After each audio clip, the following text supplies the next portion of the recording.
Welcome to the Stay Ready Real Estate Podcast, where we stay ready so you don't have to get ready. I'm Emeka, your host, and this podcast is all about real estate, investing in real estate. I invest in multifamily, and I'm here to show you that regular people can invest in real estate. You don't need to have billions or millions. It's regular people like you and I who can invest in real estate today.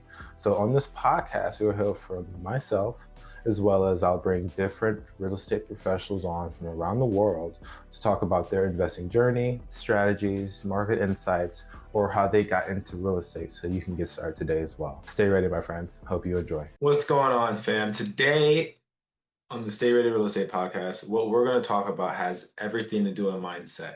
I talk about mindset a lot on this show, and it's because it's so important. And the reason why I say that you don't need to have all this money, you don't need to know everything to become a real estate investor, to become wealthy, to buy deals, and to build generational income. The reason why I say that is because it really just starts with your mindset. And today we're going to be talking about indecisiveness and how it's important and how just being decisive can help you get a deal. It'll also help you make quicker decisions. It'll help you get things done quicker, especially when you get the deal and it's time to execute. Whenever it comes to real estate, most people think that buying the property, buying the real estate, most people think that once you actually own and say you own X amount of doors or you own a house, that that's it. And that's completely false. It's completely false. Yes, once you buy a house, it's amazing. It's a great feeling, right? You actually own it, it's yours, but you are just starting. You are just starting, and that's where your real estate journey, if you haven't bought a house or a multifamily or any kind of real estate yet, that's where your journey begins. Why do I say that? I say that because you still have to execute the plan. When I say you need to execute the plan, that means not only when you buy it, you need to make sure it actually makes you money. You need to actually make sure it is a product that's going to help you bring income.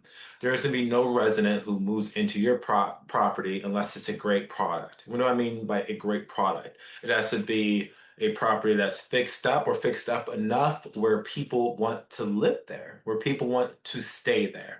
It's one thing to live there, it's one thing to stay there. People break their leases all the time, right? When someone comes in and you visit the property or your project manager randomly tells you one day that they're not there, the only thing that the resident slash tenant has to lose is a security deposit. And if there's one thing that is a fact, is that the renters and owners have two completely separate mindsets. Now, I told you at the beginning that we're going to be talking about indecisiveness and why it's so important. Making decisions is basically what investors do.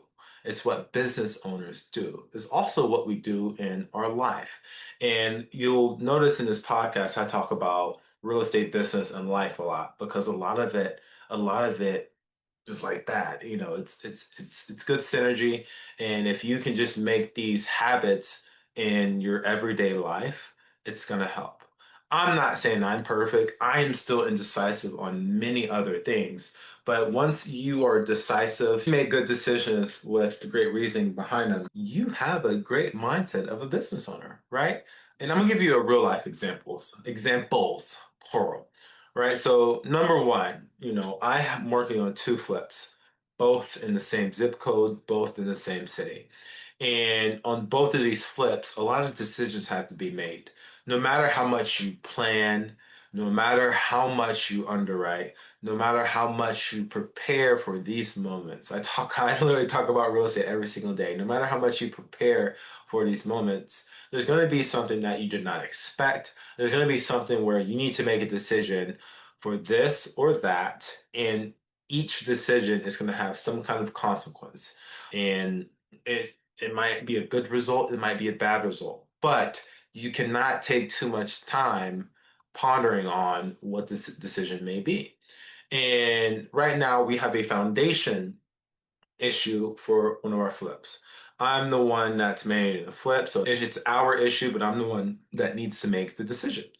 And the decision I need to make is between two to three different foundation companies, as well as I have to make the decision to even replace or just completely demo the property and build new. And why is this important? It's important because if I were to build new, I can get a lot more for the property if I can find a good builder, a good developer, and he gives me a good price. I have good connections. That doesn't really guarantee anything though. Just because I have a good connection doesn't mean that, they're gonna have time for me. They're going to be able to give me a good price that I need for the numbers to make sense. But the reality of it is, if I fix the foundation, yes, it will be fixed. But they need to dig holes and fill in the holes, right? With polyurethane and or foam. I forgot the exact term. I'm sorry. But if they have to dig deeper on each pier, it can go from seven to $20,000 extra. Right. So I did make the decision. I ended up just getting it repaired, knowing the risk. But the reality of it is, even if I were to demo and build, that means that I bought a property for the property value, but not for the land value. So I bought it for more than what the land is worth. And then if I were to build this property, the cost going to take me to do that won't be financed like it would be for a rehab where I pay for materials and I get it back. I would have to completely restructure the financing, and I'll also have to change my terms, and it's a headache. So it's less of a headache to fix the issue, and then I'm not going to say hope for the best because the chances of it going deeper wouldn't be all the peers, it'd be some peers, but I just weighed the pros and cons and I made a decision within a couple days. Once I had all the possibilities, the consequences and all the risks in front of me, I made a decision for the other property. Right? I had to make a decision on basically a bunch of stuff, right? So this is gonna be a little less dramatic, but what kind of fans, what kind of tile, what kind of shower doors, what regular doors, what kind of flooring, right? I am not an interior designer, but I know kind of what looks good. But now you have to balance what looks good to what the budget is, is determining. But on top of that, you can't be too focused on your budget because at the end of the day, you want this property to sell. You want this property to sell as fast as you can sell it for, right? You want to sell it within 30 days. Does that happen all the time? Absolutely not. I believe the average days on the market is between 50 to 60 days right now. But you rather spend a little bit more to get that perfect product for the perfect materials for the perfect product that you want to present to people who are going to be walking in and out of this house looking to live there potentially for the rest of their lives. So back to decision making. Decision making is so important because you need to be quick. You need to be quick, but you don't need to rush. You need to weigh all the pros and cons and understand what risks do I have if I make this decision. Right now, let's talk about the newbie investor who hasn't gotten a deal yet, or the experienced investor who is trying to grow and doesn't know how to deal with the growing pains or figure out which niche he wants to get into. My advice here, and this is going to be the key point of the podcast, is figure out a way to minimize all your risks and get the same result or a good enough result, right? No one's perfect. Everyone strives to be perfect. So what can get you to being as close to the final product that you're looking for, the final answer that you're looking for? What decision is going to help you get there, right? If you're thinking too long on two things, then sometimes you just need to consult with somebody. I have people I can consult with, and that's why networking is so important because you get to decide your decision, but you also get to have help and take in advice from people who've done it or have the experience or who've been in your shoes where they can tell you a scenario that is the same. Or you might have someone very wise and they give you a metaphor and you have to think about it and oh, it just clicks one day, right? But decisiveness is very important because if you're deciding to get in, if you decide to invest in real estate or crypto or stocks, you're being indecisive. So that's one great reason for someone who's trying to get into it, right? You need to figure out what your goal is. That is a common theme for this podcast as well. What is your goal?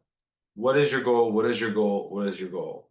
And you need to determine what decision helps you get to that goal the fastest, as well as being a little bit safe. I'm not saying risk free, but you can't risk it all, right? Never put, no, never go all in because there will always be more deals, there will always be more opportunities. But analysis paralysis is also being indecisive, right? Because you're either reading, educating, you're doing all these things, but taking action. And being indecisive is basically having analysis paralysis and not taking action. And taking action is the most important thing that one can do. Even if it's you take action, it was the wrong thing, you're going to learn so much from your mistake than to not doing anything at all. Someone who makes a mistake, I typically trust more than someone who's never took a risk. Because someone who made a mistake has learned so much more because now they know what not to do. Now they know what happens if this or that, or now they know what happens if this specific situation happened, if you did that on that day, or if you use this material, this is going to happen, or if you don't buy, or if you don't spend extra money on a Schluter kit, then it's going to take you an extra couple days to get the bathrooms done. So hopefully I'm not rambling here. Hopefully you're understanding what I'm putting out. But taking action kills indecisiveness. And killing indecisiveness helps you get into a deal faster by just making a decision. What is the worst that can happen, right? Answer that question. Whenever you're trying to pick between two or three items, what is the worst that can happen? If you have to if you're thinking about a decision A, B, or C, and you have a quick answer for A, quick answer for B, and then C, there's well this, well that, or if that kill C. You're thinking too much. If you have to think that much, then it's out of the picture. Figure out a way to make things simple. Figure out a way to jot down two or three things that make it good or make it bad. The bigger people are, when I say the bigger people are, the bigger, the bigger they get. The what am I trying to say, chat? Basically, like you said, I would say the more experience, the bigger someone's business is, right? The more established someone is. I've learned in my field of work being in sales that they are typically more organized and things are much more simple to the things that they want. They know what they want, they know what they don't want. They know if this were to happen, then they have to do this. They build processes, right? And the people who are smaller, and when I say smaller, who are less established, who are maybe getting their feet wet, or who don't have a oiled machine of a business, whether it's real estate or if they don't have many properties, they are the ones that I see are more indecisive. And why is that, right? The more established people have the experience, so they understand what it takes. But if you just understand that piece that they make things simple, it helps so much, right? Making things simple for me is a continual goal. I tend to complicate things every single day. I'm not perfect. I'm not telling you to do this, and I'm not trying to do it myself. But what I am saying is, as I am learning, as I am making mistakes, as I am taking action, I am also jotting notes. I'm also making videos, audio message, notes on what to do next time and how to avoid a bad situation or how to learn from something good that I did. It helps me make quicker decisions because once I go back to the notes, once I look back at what I did, I can say, yep, no, we can't do that. No, we're going to use this door because that's going to go in quicker. It's going to help it's going to help the installation go by faster. And they're always going to be at the store at stock. Simple things like that. So if there's one thing that you can learn from this video, this podcast, this audio, take action and make quick decisions. And if a decision can't be quick, once you make it, know why you made it and why this has to be something that you continue to do, right? Chat, stay ready, fam. Thank you so much for listening. Hope to see you next week. Thanks for tuning in to the Stay Ready Real Estate Podcast, where we stay ready so you don't have to get ready. If you enjoyed this podcast today, please give me a like and subscribe, and tune in next week so you can hear another one. If you ever want to reach out to me, I'd love to talk to you about real estate. If you're ever interested in any of the deals that I have, I'm based here in Central Florida, reach out. My information is below. Hope to see you next week. Stay ready, my friend.